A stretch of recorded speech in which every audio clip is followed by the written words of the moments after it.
past, fatal heart impacts, past painful scars. In fact, I blast tasteful bars and pass. I back up my actions, fact, don't ask, grab reactions, jacked, attack with every word, then act with class as they hear me snap. I got nothing to lose, cause I fought and felt the bruise. Now I'm not the one confused, call the shots and they produce. I ain't lost, I'm finally loose, pick a new silver excuse. I need the views to boost me to a new abuse of being used. Everybody wants a piece now, y'all can rest in peace now. You're dead to me, so peace out. Remember you're discreet now, get ready for defeat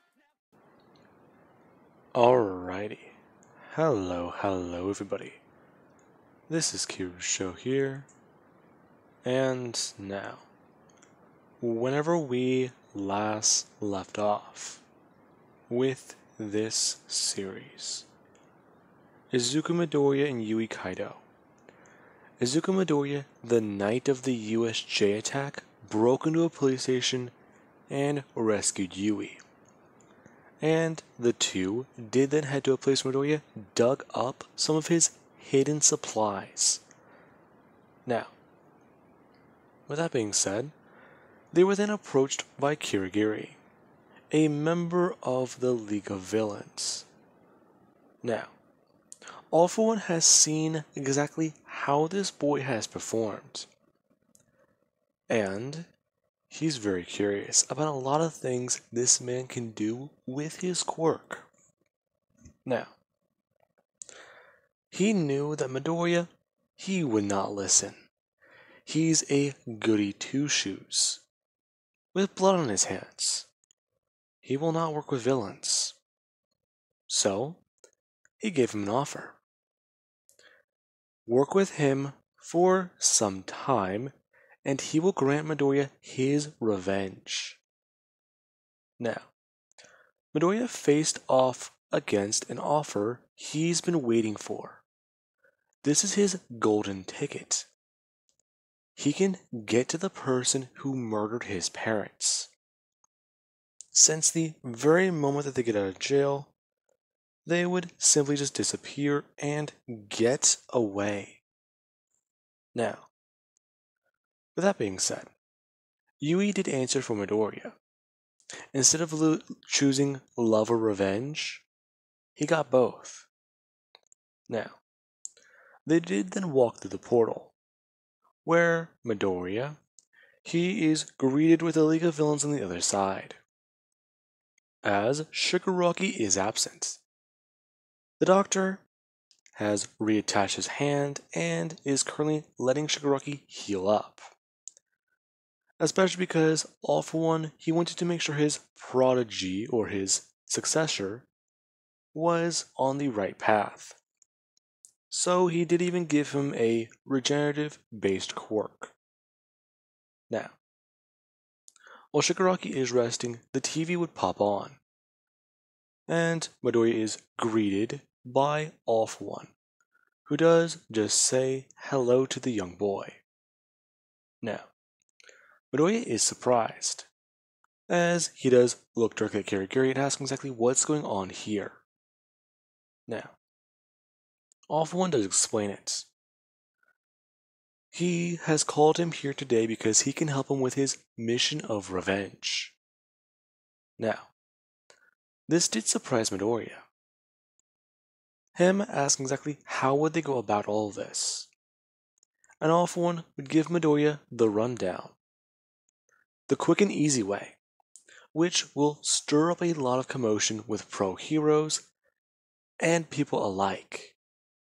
Now, Midoriya, yeah, this option is full on, head on, guns blazing. Attack a military convoy before it leaves its, well, basically take out a convoy while it's en route to the prison. Break in and kill this man. And then break out. Now, already enough, there's so many different flaws with that plan. The only convoy heading there would be about 6 to at least possibly even 3 months away. So, this would be very strange. And then there's even the long-term plan, which Midoriya, yeah, he hears a lot about this, as he does find it to be more interesting. Now, Awful One does just ask Midoriya one little eeny beady thing. And Midoriya, he would provide it. The doctor would walk into the room, and Midoriya would follow the man, as Awful One would ask Yui about her quirk. And Awful One would hear about it, as he does want to persuade Yui with an offer. Now, Midoriya, he fills up a blood bag with his quirk. With his own blood. And the doctor would put it in the fridge. As Midoriya would see Shigaraki laying on the bed asking if he's dead. No. Quite far from it. However, your lesson will stick with him. Lesson? Listen, he tried to kill my brother. Ah, I see, this was personal. Makes a lot more sense now. Your motives are justified. Really, you think that? Yes. Anyways, now, the doctor is trying to stall Midoriya, as he does start his own little explanation about what he's done for his own research. Now, he does leave out little details. And Midoriya, he does find these details to be quite strange. He knows that the doctor is researching different people's quirks, and he's being provided with plenty of them and plenty of Nomu. However, he does not know where the doctor is getting them. Now, Midoriya would walk back into the room as you'd have Yui and another person who are currently talking. Now, with that being said, everything from Midoriya does begin to start going the way Awful One's plan does want it to go. The sports festival happens, and a lot of eyes are put on Tokoyami, especially because his brother's the vigilante. Now, a lot of people do try to talk with him and get interviews. However, he's fed up with it and he's had enough. Now, we do actually then have the internship where Ida would die against Stain. Now, the night this did actually happen, we do actually cut to before Ida was murdered, as Stain is brought into the bar. Now, Stain was surprised looking around and seeing a lot of different people, as he does actually see Midoriya, who is there with his cloak, his hood not covering his head, as Stain would just casually walk over and ask if the boy's pretending to be Nightcrawler, as Midoriya would turn and fully reveal his face, and Stain would see this young man. My, they got the real you here. Yeah, they did. Hero killer Stain. Villain killer Nightcrawler. Can you two drop the formalities? Now, Stain would look up and see Yui, as Midoriya would tell her that both of them have similar ideals. Now, Stain would just look down at Midoriya, as Stain does ask what the boy does mean. Really, I expected you to understand. Society, everything about it. Evidence has pointed to the men who murdered my father. And society, they refuse to believe it. Heroes, police officers, and everyone else. There's no way a man behind bars can give the order. Even though people can come to visit him. Even though people can sneak cell phones through prisons. Hell. Pretty sure if a guy in there had something to make one, they'll find it. Now, Midoriya, he does continue on talking, as Stain would sit down, and he does think about Midoriya and what he's seen of the old Nightcrawler. Now, Stain does agree to help the League of Villains. However, he does talk about what he is going to go do right now. And that if they are going to simply just, well, sit around here and not take action, then he is going to take his leave. And that they can find him at this and this address. Now, Stain would have then left, as Kiriga does tell Midoriya that was very well done. Thank you. Anyways, now, Midoriya would be unaware of Ida's death later that night, as it does piss him off the next time he does see Stain. And he does scream at the guy about what was happening, and how he shouldn't have murdered Tenya Ida. Now, Stain, obviously, he doesn't really care very much. However, he does tell the kid that the boy was in his way, and that he was not a true hero. Now, Midoriya does get what Stain's talking about. However, Ida was basically going down the path to turning into him. So, it would have been just as easy as that the first time he ever went out on patrol. Ida lacked strength, and he lacked the proper idea of what to do next, let alone to plan beforehand.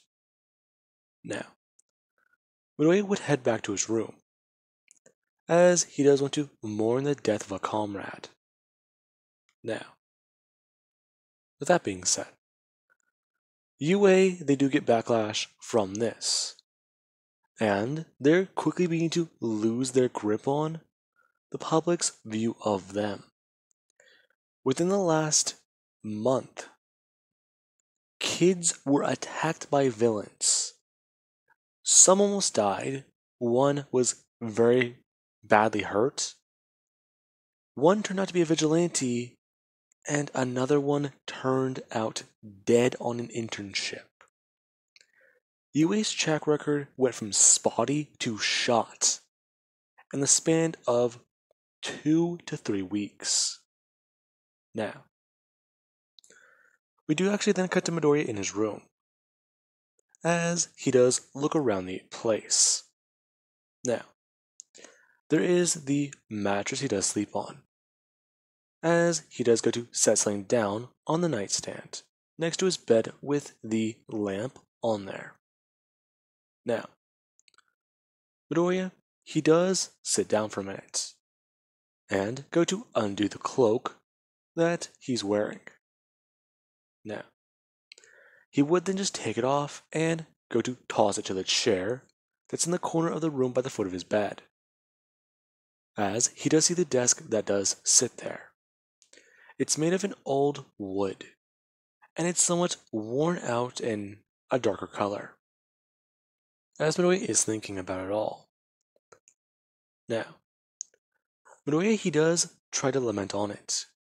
The reason why Ida died. Ida was not one of his friends. He was not one of his friends. He wasn't.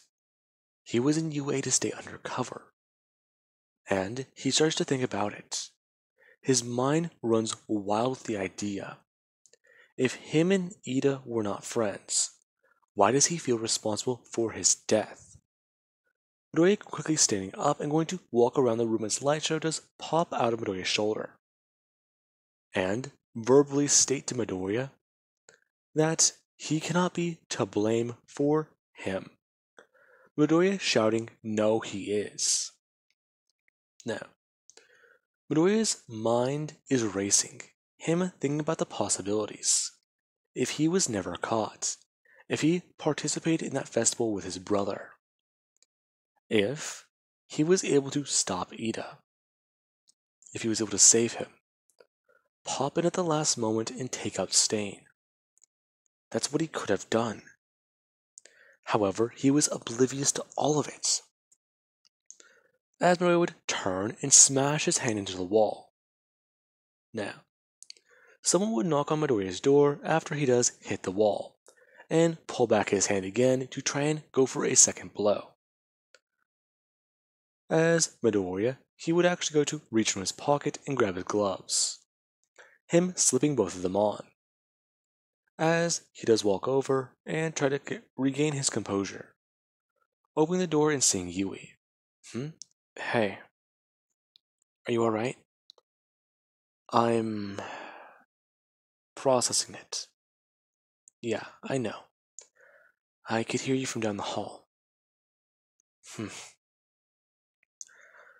I think about it, what life could have been like if I wasn't found out.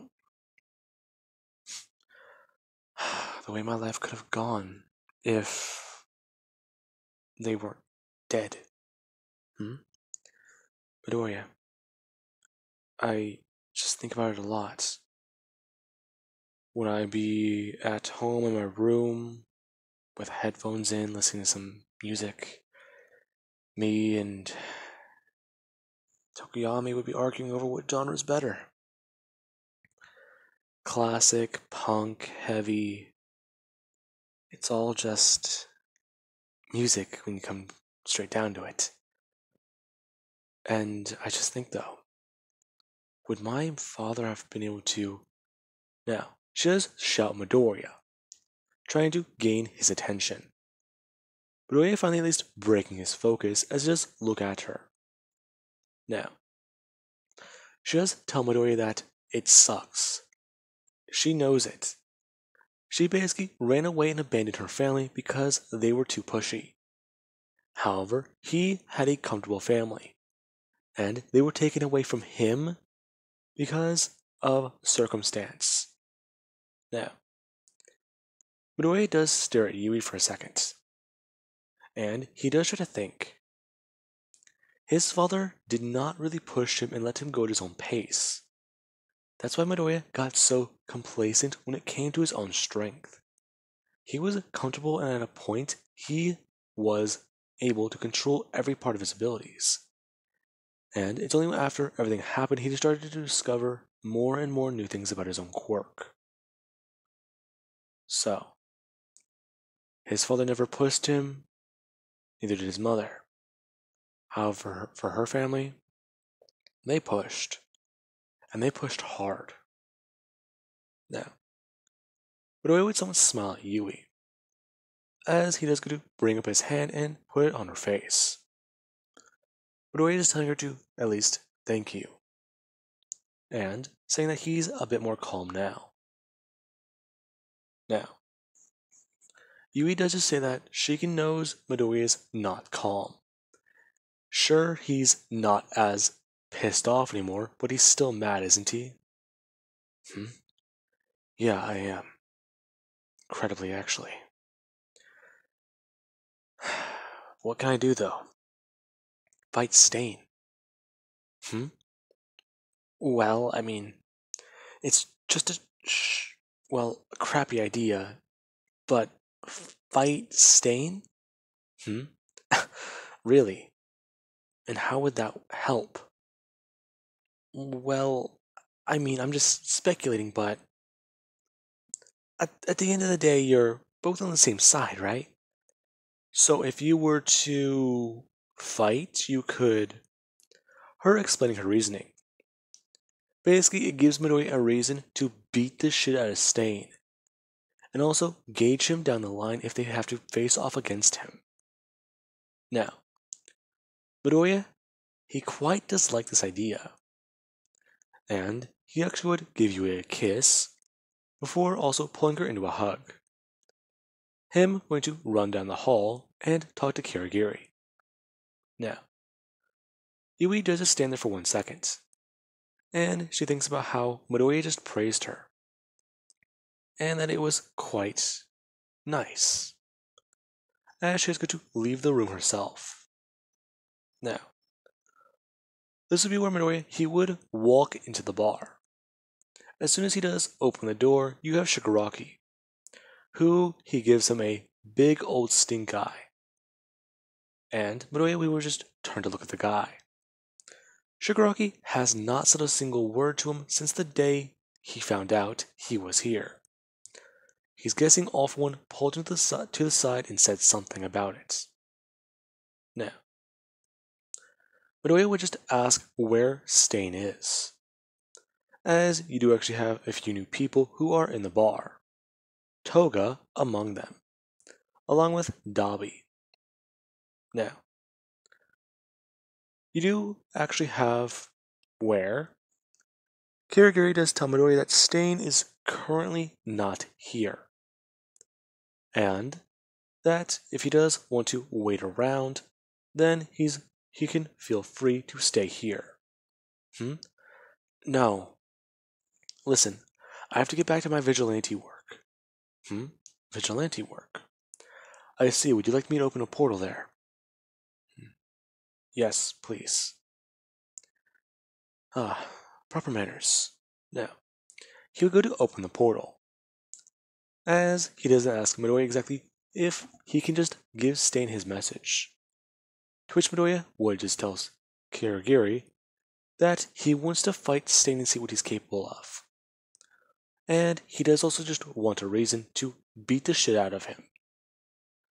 As Shigaraki is sort of, ready to see that, laughing and talking about how he can't beat Stain.